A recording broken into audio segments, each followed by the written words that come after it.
Bonjour à toutes et à tous, c'est Ahmed, j'espère que vous allez bien, j'espère que vous avez apprécié la vidéo d'hier qui, bien malgré moi, a bien mal vieilli. On va en parler dans cette vidéo. Le marché a décidé. Nouveau départ de flux qui donne des objectifs théoriques et des tops théoriques 0,618, 1,618. Les exotistes vont s'aligner. Seul signal technique baissier. Ça va faire grincer les dents, mais il faut bien sûr en parler.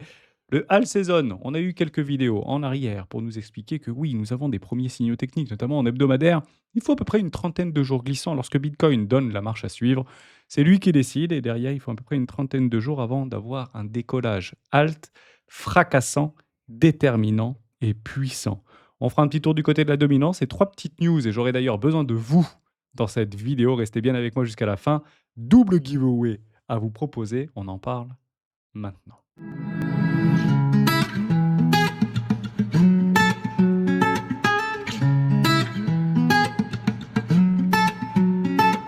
Juste avant de commencer, je vous invite toujours à rejoindre le Score des rois du marché. Vous trouverez dans la description à l'intérieur une documentation qui s'appelle la stratégie des 4 rois. N'hésitez pas à l'utiliser, vous en imprégner, vous en inspirer pour vous aussi. Trouver votre propre style d'investissement. Vous avez la possibilité de la télécharger en un seul clic sur le site lesroisdubitcoin.com en cliquant juste ici. Télécharger la stratégie des 4 rois. N'oubliez pas les 6 premières heures. 6 premières vidéos qui fait un peu plus de 3 heures aujourd'hui sur l'initiative des rois, un prénom et une adresse mail et vous recevez vos identifiants en un instant. Côté order flow, merci Marstouf pour ce partage de minuit. Bon, il semblerait que ce sont les grosses waves qui poussent encore ce Bitcoin ici. Est-ce qu'on n'avait pas ici un petit peu de sleeping? Oh, c'est assez intéressant de le voir. Est-ce qu'ils ont été files, ces ordres-là, de vente, oui ou non, sachant qu'il y a eu une jolie dégradation? Ça, clairement, c'est assez drôle de l'observer. Franchement, on y a bien cru de ce rejet. On était parti réintégrer, donc bon, finalement, on est bien reparti. D'ailleurs, beaucoup ont dû louper un trade parce qu'il y en avait un qui était en train de se positionner. Je m'étais presque positionné en dessous les lots, mais malheureusement, le Bitcoin n'y est pas allé, ni l'Ethereum. Donc bon, ma foi, on prendra le prochain train et il y aura des dips dans le futur, rassurez-vous. Ici, bon, est-ce qu'on peut continuer à évidemment qu'on peut continuer à exploser. Moi, je ne me mets pas devant un TGV. Si le cours a le décidé, on va chercher les objectifs théoriques. C'est extrêmement simple. Beaucoup qui jouent ça, la 1, la 2, la 3, la 4, la 5, potentiellement par extension, généralement les plus violentes, avec 3 objectifs de cours théoriques, 0,618, 1, 1,618. Vous l'avez ici à 130 000 $, c'est un objectif qu'on avait souvent énuméré, 170 000 $, je l'arrondis. C'est également un objectif qu'on avait énuméré sur d'autres fractales ou d'autres outils qu'on peut utiliser, ici les 225, jusqu'à 260 000 $. Ma target, vous la connaissez, 230 000 $ pour octobre-novembre 2025. C'est relancé. Donc maintenant que c'est relancé, eh ben, on n'a plus qu'à se mettre en mode popcorn.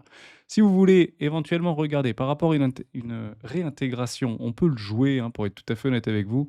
Je vais regarder si oui ou non ça se relance. Ouais, ça se relance. Voilà, juste ici.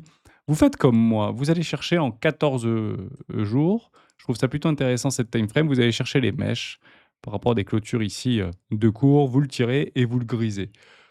Tant que c'est au-dessus, il y a aucun souci. Si c'est en dessous, on s'en fout. Enfin, si c'est dedans, on s'en fout complet. Si c'est en dessous, ça commence un petit peu à grincer. On ne devrait pas se retrouver sous les 105 000 $. D'ailleurs, si vous regardez par rapport à des clusters de liquidité, généralement, c'est là où les gros poissons se sont positionnés pour empêcher ce dip. Et on l'avait dit depuis maintenant plusieurs semaines. Si vous voulez que ce soit vous, il n'y a pas besoin de dip et on peut continuer à augmenter très fort.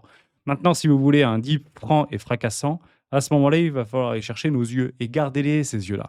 Je sais que beaucoup ont tendance, par rapport à de nouvelles informations ou de nouvelles applications de cours, de changer le fusil d'épaule et de se dire: «Ah non, c'est bon, on n'y retournera jamais». Ouf, jamais dire jamais sur les marchés financiers. Donc gardez vos yeux ici et tirez vos fibos.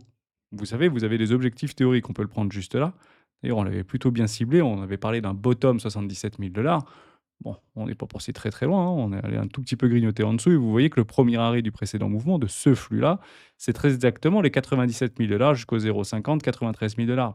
Gardez ces 95 000 $, gardez ces strike price. C'est pas terminé, on peut encore avoir beaucoup de volatilité, on n'est pas à l'abri d'une news. Donc, ne prenez pas de décision hâtive, particulièrement sur Bitcoin, parce que vous voyez que ça part. On voit rien du tout, on voit juste ici une potentielle prise de liquidité. Et tant qu'on n'accepte pas avec une potentielle accélération qu'on pourrait jouer, mais il faut attendre tout simplement des clôtures de bougies, soyez patient. Si vous voulez, regardez et observez un retournement baissier. On l'avait dit il y a tant de temps. Je vais repasser sur mon autre charte. C'était ici en réalité. Si vous vouliez avoir un bear market, c'était invalidation structurelle, passer sous les 50 000 $. Rappelez-vous. C'est exactement la même chose. Maintenant qu'on a fait un nouveau départ de flux, si vous voulez invalider le bull market et passer en bear market, c'est 74 400 $. Voilà.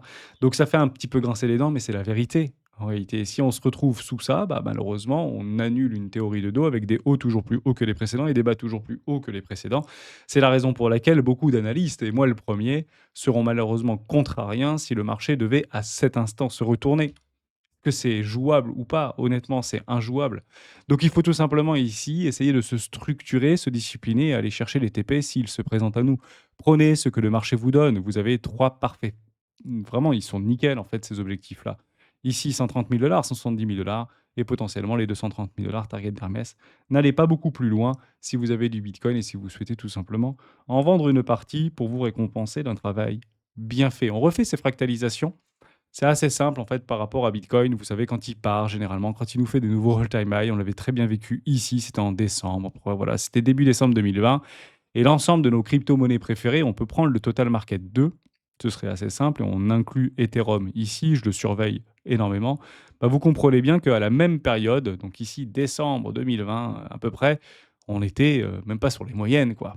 Donc vous voyez qu'on a la possibilité, en l'espace de quelques semaines, je suis actuellement en 14 jours, mais on peut aller chercher des magnifiques flux et rentrées d'argent, de rotation en fait des capitaux au sein de ce marché même, pour nous envoyer de nouveaux all-time highs sur Ethereum. Et c'est la raison pour laquelle je vous avais énuméré en 14 jours, en 15 jours, on peut avoir du Ethereum à 4 800 $.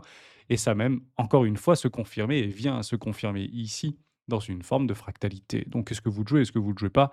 Faites comme bon vous semble, mais moi, je suis plutôt à regarder les altcoins plutôt que Bitcoin. Ici, Bitcoin fera bien ce qu'il voudra, et si je veux le jouer, je le ferai en swing sur des retracements au minimum, sur un premier arrêt du précédent flux que nous venons d'observer. 3 petites news, et des news super sympathiques. La première, elle est ici. Ah, je reviendrai juste après. Ici, c'est Charlie Sedin qui nous le propose par rapport à un air de déjà vu. L'indicateur d'approve Bitcoin top indicateur signale un potentiel explosion de Bitcoin. Chaque fois que le prix est passé au-dessus, c'était une parabole. Départ d'une phase euphorique massive, hausse violente des prix de temps de cours, vu en 2013, 2017, 2021. J'adore ce genre de truc. Donc on peut le regarder ensemble. Formidable. Et effectivement, ça semble plutôt bien concorder par rapport aux différentes cyclicités. Donc, en 2013, c'était assez violent. 2017, violent également pour aller chercher SIG-Top ici. 2021, jusqu'à preuve du contraire, même si on s'attendait quand même à des expansions un petit peu plus saillantes. Bon, on les a pas eues, mais ce signal-là nous avait été donné. On était arrivé sur un cycle top de marché avec un léger décalage et même un nouveau all-time high, alors que ici l'indicateur ne nous le donnait pas. On ne l'a pas vécu sur ce cycle-là, donc on peut aller chercher beaucoup plus haut avec une fractalité sur les différents cycles. Donc on est dans cette fourchette parabole signal mai 2025. Bon, bah ok, moi je suis d'accord avec ça. Pourquoi pas le suivre? Petite information aussi très intéressante, ça ne pouvait pas se passer autrement. Un nouveau all-time high, nouvelle ATH côté Bitcoin le jour du Pizza Day. C'est le jour où 10 000 BTC avaient été échangés il y a maintenant une quinzaine d'années contre 2 pizzas. Tout simplement d'une valeur de 41 dollars ici. Oh, Bitcoin make history reach new all-time high, non pas sur les volumes, et c'est ce qu'on regardait, on va les regarder juste après, mais plutôt ici sur le social volume. Et effectivement, all-time high, c'est assez drôle parce qu'il a vraiment pété très très fort. Donc, on peut pas dire le contraire. Bah là, la planète twittosphère, Facebook, Insta, YouTube, on est assez d'accord pour dire qu'on a plutôt bien annoncé en grande pompe ce nouveau all-time high sous couvert de ce Pizza Day. Assez intéressant de l'observer. Est-ce que maintenant ça va suivre et les flux vont suivre? Et bien ça, on le regardera directement par rapport aux différents partages de Marstouf. Si on voit les petits ici continuer à reprendre du poil de la bête, bah, ça voudra dire que bah, le retail arrive et la notre monnaie arrive. Généralement, quand vous arrivez, vous ne mettez pas 1 million de dollars, vous mettez des toutes petites sommes pour un peu tester le marché. Et généralement, à partir de ce moment très précisément, eh ben, ça double et on va tenter de faire doubler Bitcoin. Voilà, c'est ma théorie. On a lancé un flux, vous prenez tout le précédent flux et vous le doublez. Donc, ça fait à peu près 220 000 dollars pour Bitcoin. Et c'est là où, généralement, ça fait du Shopee. On va faire beaucoup de volatilité et on ira chercher les objectifs plus hauts. Décorrélation entre la crypto, enfin, on commence à le voir, on commence à le sentir, on commence à l'appréhender par rapport à la TradFi. Bon, on peut regarder du côté, moi je le regardais encore hier, vis-à-vis du S&P 500, je repasse en daily ici avec une dégradation. Vous regardez au niveau du Nasdaq, magnifique dégradation. Vous regardez par rapport au Dow Jones, magnifique dégradation. Et pendant ce temps-là, du côté du total market, bah plutôt une jolie expansion. Ah, ça c'est intéressant. Bon, il y a quand même une forme de décorrélation qui est en train de se mettre en place. On l'avait dit, on l'avait éventuellement apprécié, on l'avait anticipé, il faut maintenant que ça tienne. Il faut absolument montrer aujourd'hui que le seul levier de croissance de l'ensemble des crypto-monnaies, c'est loin d'être l'adoption, c'est la performance. Donc si on monte de la performance relative par rapport à un marché traditionnel, ça va plutôt être croustillant dans les prochaines semaines et c'est clairement ce qu'il faut jouer. Et il faut le jouer fort, hein. Il ne faut pas attendre de se dire: «Ah mais attends, je regarde s'il n'y a pas éventuellement un petit, Peace Network ou un petit Link ou un petit AAV. Ouais, mais AAV, il a perdu 2. Oui, bon, il a pris, 12 par rapport au début de la semaine». Il ne faut pas attendre de pouvoir se positionner sur ces cryptos qui sont potentiellement institutionnalisables parce que c'est là où les flux vont arriver massivement. Qu'est-ce qu'on joue principalement? C'est quoi le narratif Bitcoin? Je ne parle pas du narratif crypto. Moi, pour moi, la narrative crypto, c'est faites de l'argent en dormant. Ici, la narrative Bitcoin, ça va être le spectre de la dette US. Et on le voit très bien par rapport au taux directeur. Ici, sur le marché secondaire, on vient de redépasser les 5 sur le taux obligataire à je ne sais plus combien d'années, soit dit en passant. Je vais essayer de le cliquer ici, à 30 ans. Ouh, ici, à 10 ans, 4,6. C'est pas très bon l'histoire. Donc, on est en train de relancer un spectre chimère par rapport à un potentiel défaut, ce qui est quasi impossible. Partez de ce principe-là pour la simple et bonne raison que beaucoup oublient dans cette représentation de dette américaine, c'est qu'ils ont la possibilité de la solder en faisant quelque chose d'assez magique, c'est d'imprimer de l'argent pour pouvoir le collatéraliser. Donc, qu'est-ce qui s'en fout? C'est pas compliqué, vous avez tous les leviers possibles et imaginables pour continuer à injecter massivement, tels des oies, du billet vert. Bah, c'est tout simplement en contraignant les entreprises privées, les banques, les assurances, les fonds d'investissement à acheter de la dette américaine. Et ça, vous pouvez le contraindre par la loi, hein, de façon assez simple. C'est ce qui se passe en Europe, c'est ce qui se passe en Chine, c'est ce qui se passe partout en réalité. Donc aujourd'hui, cette dette, elle n'est pas choisie, elle n'est pas forcément voulue, elle est administrée, elle est ingérée, si vous voulez. Donc, penser que les États-Unis peuvent faire défaut sur leur dette, j'y crois pas le moins du monde. Je vous le dis en toute franchise, ça reste la première puissance mondiale, croyez-le ou non, mais ça continue à plutôt bien fonctionner et je pense d'ici les 10 à les 20 prochaines années.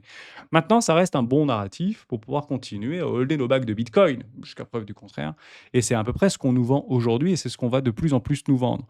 Vous avez l'impression et vous allez avoir l'impression, et ça c'est typique des cycles psychologiques de média attention. Vous allez voir des choses, et c'est très drôle parce que c'est à la fois sur les marchés baissiers comme sur les marchés haussiers. Je m'explique comme suit. Quand vous avez des news baissières que vous ne prenez pas comme telles, exemple, la Chine va bannir le Bitcoin, Bitcoin pollue, ou je ne sais plus trop quoi. Bon, vous, c'est pour nous, pour initier, c'est des choses qui sont vues et revues, et ça marche. Et oui, quand on a ce type de news qui commence à s'empiler, ça donne pas envie de venir sur ce marché pour pouvoir spéculer. On voit bien que ce paradigme-là a été plutôt bien renversé sur les 2 dernières années, est plutôt bien aidé du côté du gouvernement américain en passant par Donald Trump. Et vous allez avoir exactement les mêmes news, mais du côté plutôt bullish ici. Et si vous commencez à avoir des news type la dette, type la défaut de paiement, type tous ces trucs-là, enfin, le revu du revu du revu du revu, c'est ça qui permet en fait de faire venir une nouvelle majorité, puisque quand vous êtes peut-être vous venu la première fois, c'était par rapport à ces informations-là. Et on adore faire du réchauffé. Les médias adorent faire du réchauffé et l'amplifier. C'est ça qu'on va éventuellement essayer d'attendre. Un truc que je voulais aussi vous montrer, c'était de ce côté-là, vis-à-vis des stablecoins. J'aime bien cette charte, hein. Franchement, elle semble plutôt bien fonctionner. Je m'aperçois que peu la regardent et peu l'observent. Je pense que c'est assez important quand même d'avoir les yeux dessus, surtout si on arrive à la technicité. Voilà, bon, assez simple. Ici, vous avez les trailline, des droites, des gauches, des en devant, des derrière. Hop, je vais pas aller sur cette là je vais plutôt aller sur celle-là, sinon ça risquerait de pas marcher. Hop, ici, voilà, j'efface ça. Par rapport à nos BTS longues, il se passe strictement rien et on a décidé de le breakout. Bon, bah maintenant qu'on a décidé de le breakout, vous avez compris, on évitera les réintégrations. On a bien eu ici une émotion. Alors hop, je vais juste le remettre correctement. Ouais, vraiment, là c'est parfait. Petite intégration. Ici, on a une émotion, la confirmation et on est en train de faire une bougie, ce qu'on appelle une bougie d'acceptation. Ce qu'on veut tout simplement pas voir ici, c'est la réintégration. Si on a une réintégration, bah c'est pas bon l'histoire. Vous avez compris un petit peu l'idée. Ce serait potentiellement juste considéré comme une prise de liquidité, mais pas ici sur les stablecoins au niveau de la dominance capitalistique, mais plutôt du côté de Bitcoin. Et vous verrez un Bitcoin continuer à se dégrader et re-rentrer dans notre boîte qu'on avait tout simplement marqué de vert tout à l'heure. Donc, soyez patient par rapport à ça. Attendez bien vos clôtures. Peut-être un tout petit pullback pour une note. Et derrière, ce qu'on attend, bah, c'est tout simplement une très forte dégradation. Et de cette très forte dégradation, vous savez très précisément ce que j'attends. une forte dégradation vis-à-vis de la dominance de Bitcoin par rapport au reste du crypto total ici vis-à-vis de Bitcoin. Et il faut qu'on voit cette dégradation. Il faut qu'on reprenne cette théorie de dos. D'ailleurs, beaucoup l'attendent ici avec les premiers prémices en délit d'un retournement tendanciel.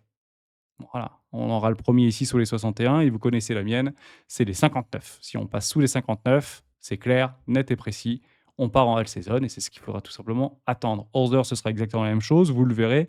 On voit quand même des jolies choses sur nos cryptoactifs préférés, je vous en ai ciblé quelques-unes encore dans la semaine. Ici, magnifique avancée haussière et il faut aller chercher tout simplement le déséquilibre de marché qui se trouve ici. Voilà, les 3. Vous vous souvenez des 3, si on vient ici, c'est gagné, tout simplement. Donc pour l'instant, on sera patient, c'est plutôt propre à observer. C'est la raison pour laquelle j'insiste et on passe en mode popcorn. Ici, j'ai besoin de vous, s'il vous plaît. J'ai retweeté ça encore hier, dernière ligne droite.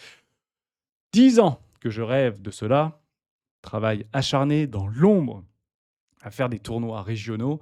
Je vous propose de gagner 100 dollars surprise à gagner. C'est le Dream Fund, enfin le Swissborg Dream Fund, qui permet en fait de réaliser 3 rêves de la communauté Swissborg dont je fais partie. Et vous avez la possibilité de me soutenir. Par la même occasion, je vous mets un petit giveaway plus une surprise. Pour la petite surprise, je vous laisse la voir dans la vidéo. Et vous avez juste à commenter, retweeter et liker pour pouvoir me soutenir. Et si vous voulez d'ailleurs aller côté Swissborg et découvrir Swissborg, vous avez le lien dans la description. Je suis partenaire depuis maintenant 3 ans de Swissborg. Ça fonctionne ultra bien et vous pouvez tout simplement scanner ce QR code. Deuxième giveaway, parce que viennent pas passer sur l'autre, on fera 2 tirages au sort coup sur coup. Ici par rapport à la Lookbook Flash qui sont de retour avec MadeLab et c'est un gros gain à gagner avec un NFT d'une valeur de 7000 dollars. C'est Agoralex qui nous propose ça, Agora, qui nous propose ce giveaway. Donc partenaire également. J'espère que ça vous plaira. Vous pouvez aller vous rendre directement sur Twitter, faire ça pour Swissborg et pour le Dream. Et ici pour Agora, je vous laisse faire tout ça. Merci de m'avoir écouté jusqu'au bout. Soyons patients. Passage mode popcorn. Bon, bah ma foi, le marché a décidé, c'est haussier. Inch'Allah.